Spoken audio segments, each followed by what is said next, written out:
নানা সময় শ্রুতি দাসকে স্বামী স্বর্ণেন্দু সমাদ্দারের সঙ্গে নানা মুহূর্তের ছবি সোশ্যাল মিডিয়ায় ভাগ করে নিতে দেখা যায়। আর এবার একটি ভিডিও শেয়ার করে তাদের প্রেম জীবনের স্মৃতিকে ফের উস্কে দিয়েছেন শ্রুতি। লিখেছেন, স্টুডিওর বাইরে লুকিয়ে দেখা করা। মঙ্গলবার নিজের ইনস্টাগ্রাম হ্যান্ডেলে একটি ভিডিও শেয়ার করেছেন নায়িকা। সেখানে তাকে স্বামী স্বর্ণেন্দুর সঙ্গে গাড়িতে দেখা গিয়েছে। চালকের আসনে ছিলেন স্বর্ণেন্দু, তিনি গাড়ি চালাচ্ছিলেন আর তার পাশের সিটেই বসে ভিডিও করেছিলেন শ্রুতি। ভিডিওর যতটুকু দেখা গিয়েছে তাতে বোঝা যায় এক প্রকার রং মিলান্তিতেই সেরেছিলেন তারা। স্বর্ণেন্দুর পরনে ছিল আকাশি পাঞ্জাবি, অন্যদিকে শ্রুতি পরেছিলেন কালো টপের ওপর নীল সাদায় কাজ করা জ্যাকেট। ভিডিওর ক্যাপশনে নায়িকা লেখেন, চুপচুপকে। ভিডিওটি পোস্ট করে নায়িকা তাতে লেখেন, স্টুডিওর বাইরে লুকিয়ে দেখা করা থেকে ওর লং ড্রাইভের সিটে বসা।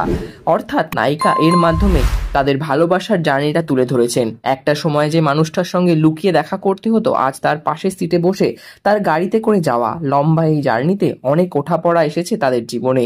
শ্রুতির সঙ্গে তার স্বামী স্বর্ণেন্দু সমাদ্দারের বয়সের ফারাক 14 বছর। পরিচালককে বিয়ে করা নিয়ে কম কটূক্তির শিকার হতে হয়নি অভিনেত্রীকে। অনেকেই তার দিকে আঙুল তুলেছিলেন, কাজ পাওয়ার আশায় নাকি স্বর্ণেন্দুর সঙ্গে ঘর বেঁধেছেন তিনি। কিন্তু সেই সব কথা কখনই পাত্তা দেননি অভিনেত্রী। প্রসঙ্গত, জি বাংলার জনপ্রিয় মেগা ত্রিনয়নীতে কাজ করতে গিয়েই মেগার পরিচালক স্বর্ণেন্দুর প্রেমে পড়েন শ্রুতি। প্রথমে নায়িকার বাড়ি থেকে তাদের সম্পর্ক নিয়ে নানা আপত্তি থাকলেও পরবর্তীতে সকলের উপস্থিতিতে আইনি বিয়ে সারেন তারা। 2023 সালের 9 জানুয়ারি বিয়ে সেরে ফেলেছিলেন পর্দা শ্রুতি দাস। তবে এখনও তাদের সামাজিক বিয়ে হয়নি।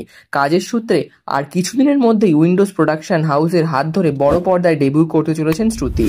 তাকে রাখি গুলজারের সঙ্গে আমার বস ছবিতে একটি গুরুত্বপূর্ণ চরিত্রে দেখা যাবে।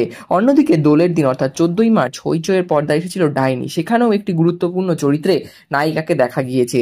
ছোট পর্দার মাধ্যমে বিনোদন জগতে পা রাখেন অভিনেত্রী।